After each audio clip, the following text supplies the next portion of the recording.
Là, c'est Michel qui est élu. Choisis que ça n'est pas. Maire de Saint-Michel. J'ai des mains.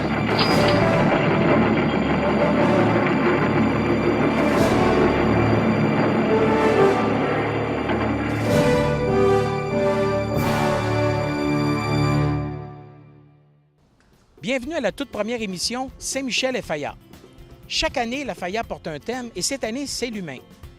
La Faya va rendre hommage au quartier Saint-Michel qui fête ses 100 ans.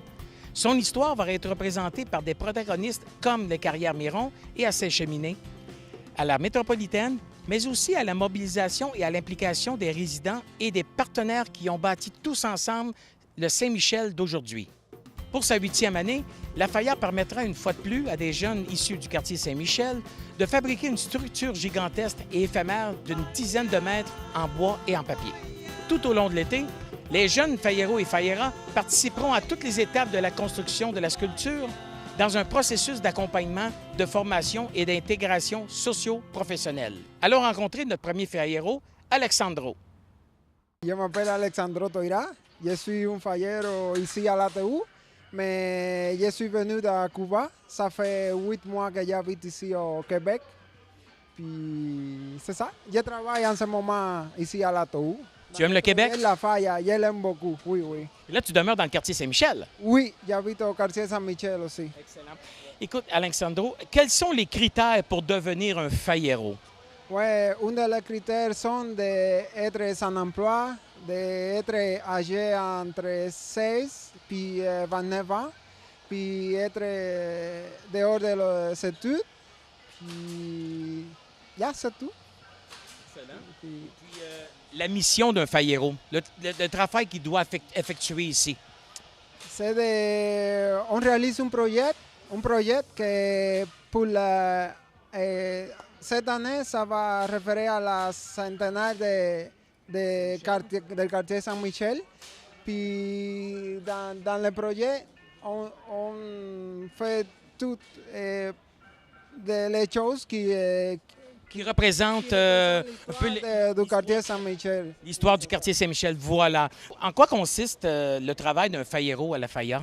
Vraiment, le travail d'un Fayero à la Faya, c'est pas une seule chose parce qu'ici, on apprend à faire plusieurs choses comme le travail avec la terre, avec l'argile, à travailler le bois, à faire de la peinture, le papier mâché. Enfin, plusieurs choses à travailler avec les outils. Mais c'est ça, les outils, plusieurs outils, là, pas juste un. Oui, oui, oui. Il y a plusieurs outils, puis c'est très, très important, puis très...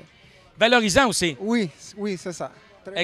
Excellent. Et comme la sculpture image l'histoire du quartier, tu t'affaires à quel morceau de la sculpture en ce moment, aujourd'hui, là? Oui, en ce moment, aujourd'hui, on travaille dans la part de la roche, qui c'était... part de l'histoire du quartier Saint-Michel. Moi, je suis François-Xavier Coquineau, dit Tranchebois. Je suis un tailleur de pierre parce que le quartier Saint-Michel, c'est aussi développement agricole, mais ça a été pendant près de 200 ans des carrières, de l'exploitation minière à ciel ouvert, des carrières de pierre. Donc, on extrayait la pierre pour en faire de la pierre de taille, mais aussi, par dynamitage, on extrayait de la pierre pour faire du pierrotage. Ça a servi à faire les ballasts de chemin de fer et puis le fond des routes par pierrotage superposé, ce qu'on appelle aujourd'hui le macadam, comme ça a été inventé par l'Écossais John Macadam. Et puis, moi, je représente un tailleur de pierre du début du 19e siècle, de l'époque des Patriotes, pour ainsi dire. Et puis, à cette époque-là, on taillait la pierre et puis on faisait l'extraction, si j'ose dire, un peu comme les timbres-poste aujourd'hui. On faisait une série de trous dans la pierre et puis là, on insérait des aiguilles et puis après ça, avec une jambe de métal, une tige de métal, on venait forcer pour agrandir le trou, et puis là, la pierre se fendait le long du pointillé, un peu comme les timbres-poste, comme je vous le disais tantôt. Alors, on extrayait la pierre de taille pour faire les devantures d'édifices, et puis les décorations. Et puis par dynamitage, comme je vous disais tantôt, on faisait l'extraction des cailloux, de la gravelle, du pierrotage. Puis ça servait à faire les fonds de route. Alors voilà, ça c'est un peu en bref l'histoire des tailleurs de pierre et des carrières de Saint-Michel. Là, depuis que tu as commencé ici à La Faya, il y a à peu près un mois, comment tu trouves ton expérience ici avec l'équipe? L'expérience est incroyable parce que pour moi, ça m'a donné la chance d'améliorer ma langue parce que je ne parlais pas beaucoup le français, puis ça m'a donné la chance de connaître des autres personnes qui sont venus des autres pays aussi, puis avec des Québécois aussi. Puis en la fin, c'est une équipe fabuleuse. C'est une bonne équipe qui nous enseigne beaucoup de choses nouvelles pour nous. Personne qui avait Nous avons découvert que tu as un talent d'artiste peintre. Oui, à Cuba, j'ai travaillé comme artiste peintre depuis 20 ans. Puis en arrivant ici au Québec, j'ai cherché des emplois, mais qui se relationnaient un peu avec las arts.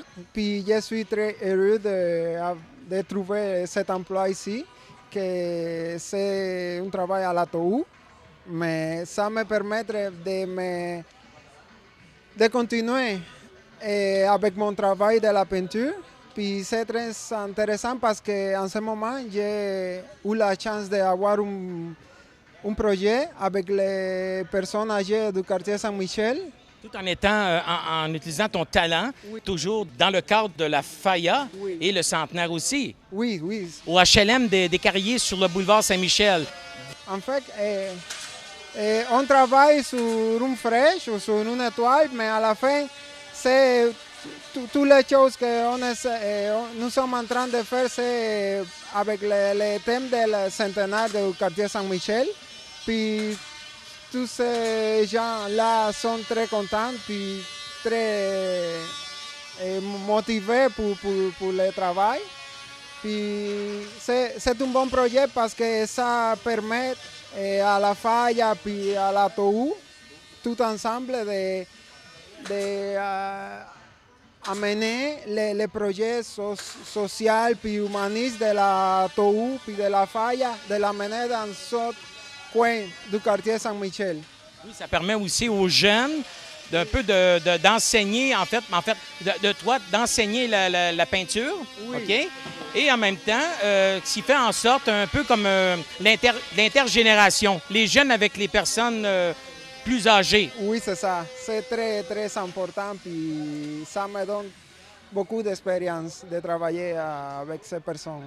Si vous désirez suivre les Fayeros et les Fayeras dans leur cheminement de la construction, notez que cette émission ne fera pas relâche durant l'été.